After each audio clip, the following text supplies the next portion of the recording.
Lahat ng dudumi, arestuin ninyo, taong bayan. Huwag niyong hayaan ng isang tolongges babuyin ang mga bagay na pag-aari natin. Sa lahat ng viewers ng Busilak Diary, please subscribe. Ingat kayo. God bless you.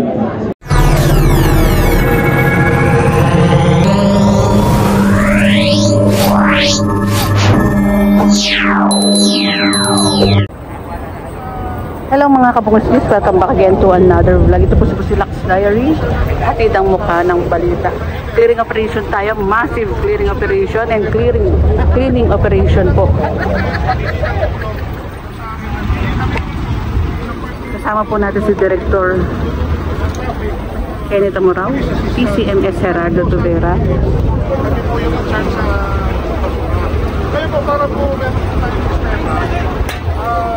Ang unit po, gawin po natin sila puro southbound.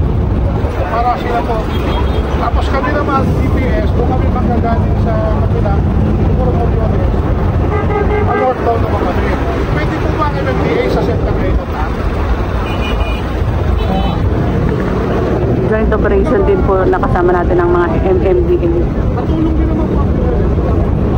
Tapos ma-explain din natin sa mga para hindi po tayo sa lakas. Ngayon po meron po ito, assistant po. Meron po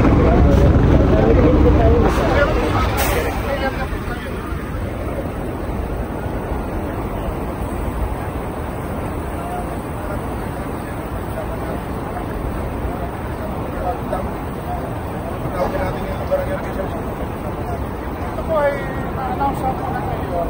Tayo po aaktuhan. Sabi nga po niya alas 2. So 1:45. May 15 minutes ako ngayon mag-briefing sa kanya.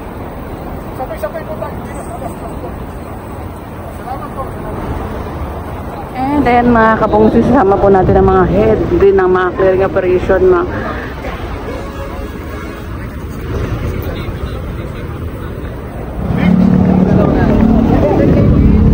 Good afternoon po, Sir Kenneth Amorao ng DPS. Matanong ko lang po, kamusta naman po yung ngayong araw na clearing operation po na gagawin? Wala po, ito nga po, dahil nagpanawagan ng Mayor. So, agad-agad po, nandito po yung unit para tumulong, MMDA po nandyan. Kami po, yung local counterpart sa DPS, tapos umiiri po tayo sa MTTV para po sa traffic management. Saka po yung ating so, ngayon pa lang po natin malalaman. So, nakita na po natin yung scope ng problema. So, gagawin po namin yung makakaya namin. Ngayon po, tuloy-tuloy na po ang gagawin. And matanong ko lang po, meron po tayo mensahe sa mga batang Maynila po? Siguro po, yung mga kababayan po natin sa Maynila, habang dinilinis po namin yung mga nasa kanila, siguro po pwede yung basura nila na idadagdag. Siguro po itago muna o ilagay muna nila sa mga bahay-bahay nila. Hanggang bukas na po. Kasi po kung malilinis namin ngayon, tapos tatakbunan din nila mamaya, wala po tayong ma-achieve ngayong araw. So siguro po, baka iba yung tomorrow or 2 days, maging regular na po yung paglanan na po.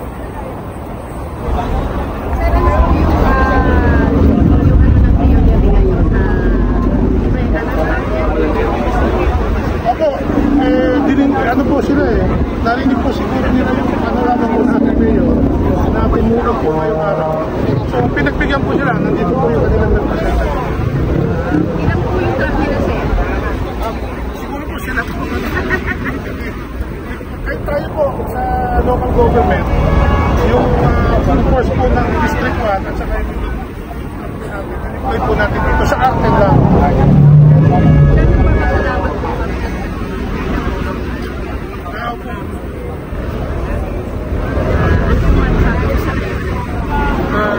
Sila po salamat dahil na tumugon po sila sa panawagan po niya ng ating po ngayon. Director, matanong ko lang po, ano po maaasahan natin ng mga batang Maynila sa DPS po?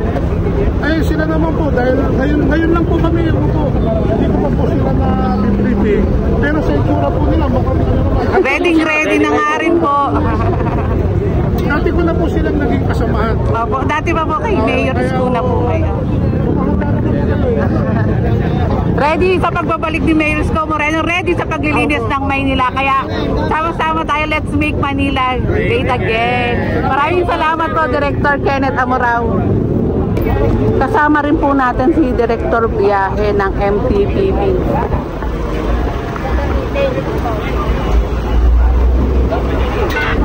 And ito mga kabungis, tumatapon ng basura na taga ibang lugar dito sa Maynila. Road 10 tayo.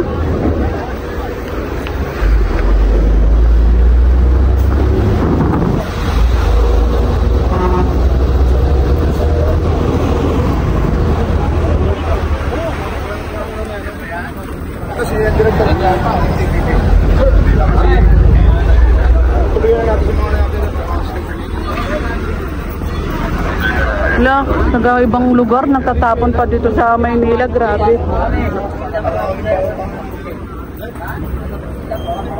Basura niyo sa galing. Taga Maynila ka, hindi pinagmalasabi dito. Taga Maynila ka dapat, may pinagmalasabi dito. Mapakayot kayo, tinatapunan tayo ng mga galing sa labas.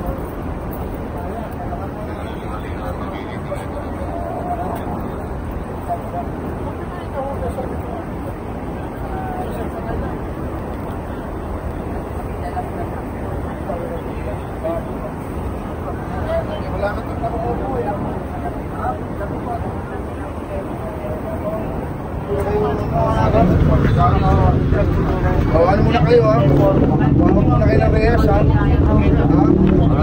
Impound muna po sa Yung number natin sa station 1. impound muna po. Pagano sa ringin nyo kami lang. Para matibid. Ito yung Manila oh. Pakipasura oh. Saan daw po galing to? Pagkakila. Ha? Ginagawa tayong tapunan. Kapag kayo nagmamalasabi, ginagawa kayo ng basura sa labas ng Maynila. Inabot kayo ng alas Dadalhin 2. niyo dito. Yung si Yormi na may yun eh. Si Yormi na. Oo.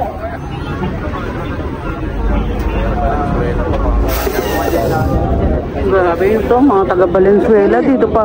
Wala nang papasok sa Maynila na Tolonges dahil si Mayor Isko Moreno na ang nakaupo.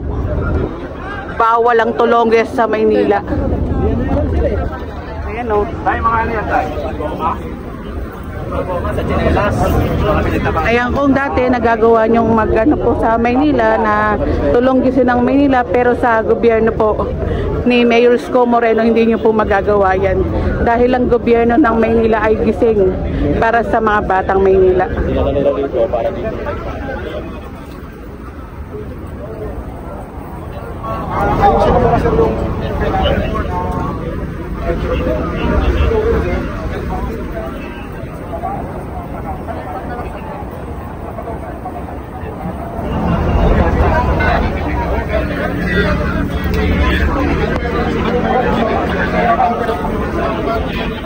And Dimas Reyes sila tatay.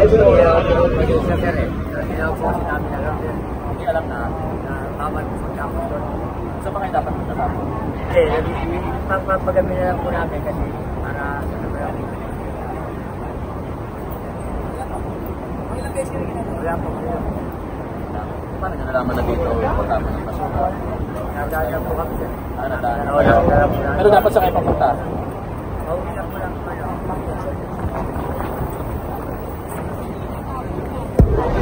Dito lang,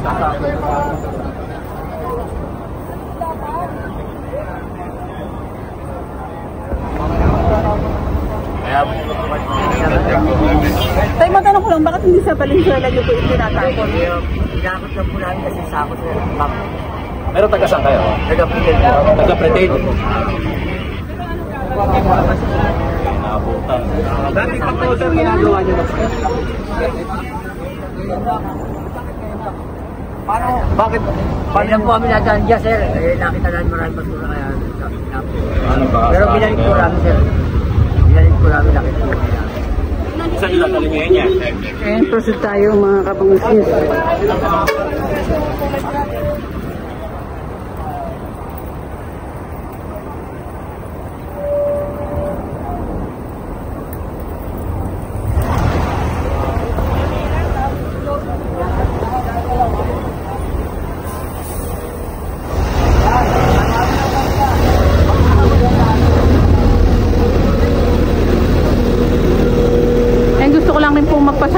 Lionel na tumutulong sa mga basura po. Wala pa po silang pinipirmahan, pero in a good way nila, tumutulong po sila para maligpit yung mga basura po dito sa kamay nila. Ang salamat din po sa Lionel.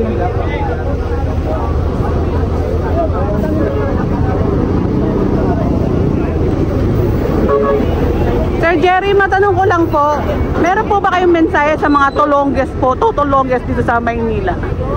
Ba't sinabi nga ni Yorme, magtabi-tabi na sila kasi ibang administrasyon si Yorme na nakaupo Kaya kung ako sa kanila, maniwala sila sa sinabi ni Yorme kasi gagawin niya. Buti nga nagpapaalala pa si Yorme na magsialisa sila rito sa Maynila. Panahon na, ngayong araw na to, nung simula ng 12:01, alisa sila sa Maynila. Ayun, ang mensahe ni PCMS Gerardo Tubera. Ayan, mag-change address na nga daw kayo. Grabe mga kabungis, itong iniwan ni Mayora Hani Lacuna ng mga basura sa kamay nila. Tumpok na basura po ang iniwan ng gobyerno ni Mayora Hani Lacuna sa kamay nila. Kay Mayor Isko Moreno. And buti na lang magaling ang ating mayor, no? Talagang laging may solusyon sa kahit na anong problemang dumadating. At salamat din po sa mga tumutulong kay Mayor Isko Moreno para mapadali din yung trabaho din. And salamat din po sa mga Batang Maynila. Ayan, pisa na mga kabungiskis, trabaho na. Imagine mo, kauupo pa lang ni Mayor Isko Moreno, trabaho na agad ang ginagawa ni Yorme. Dahil masipag ang mayor, masipag din ang mga kawani ng lungsod ng Maynila. Sigang.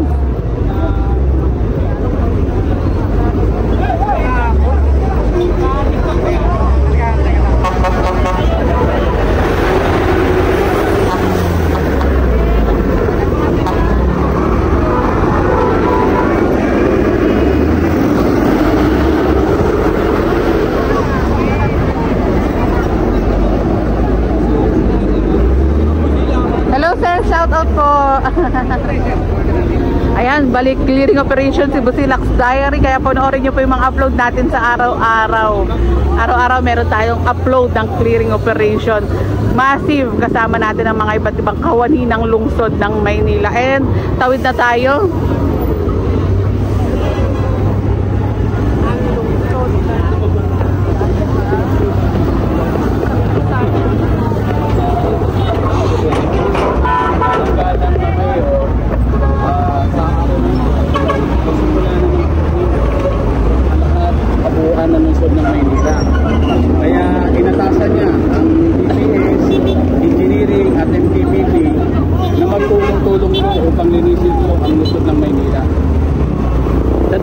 Seryoso si Yorme. Okay, kita niyo naman. Hindi pa umiinis ang buwan at tapat-tapat. Actually, bukas pa ang official no? Dapat ngayon, nagpipipip na lang pero nandito na lahat. Mga department head, pinatasan niya ng kanya-kanyang gawain para simulan na pong ayusin ang lungsod ng Maynila. Sa Dennis, sa part ng MTPB, ano yung mga direct na matutulong sa patutupad ng direktiba ni Yorme? Unang-una dito sa clearing operation sa basura, sinisikap natin na hindi magbunga ng malaking traffic. At maingatan din naman yung mga naglilinis sa kalsada, baka mamaya masagi naman ng mga motorista. Kawawa naman sila. Ayun. Basta ito tulong-tulong para sa lungsod po ng Maynila. Ayun, Sir Dennis, baka meron kayong mensahe kay Yorme. Sa aking kagalang-galang na alkalde, maraming salamat po sa pagmamalasakit ninyo sa siyudad ng Maynila. At umasa po kayo, lahat po ng department heads ninyo, nakahanda pong tumulong at sumuporta sa lahat po ng plano ninyo para po sa ating lungsod ng Maynila. Sir, mensahe sa mga batang Maynila na sa mga kababayan naman po namin dito sa lungsod ng Maynila, sikapin po natin. Kung ayaw po ninyong maglinis, wag na lang tayo magkalat, nakatulong na po tayo. Pakiusap lang po, wag tayong pumayag na babuyin ang lungsod ng Maynila. Mahalin po natin ito dahil taga rito po tayo. Sir Dennis, magandang hapon po. Thank you po. Maraming salamat po, Director Dennis Biyahe. Maraming salamat po. At ayan mga kabungiskis, next upload tayo. Maraming salamat sa panonood ng Busilaks Diary. Ingat po kayo palagi and God bless us all. Next upload tayo. Proceed tayo dito sa side na to.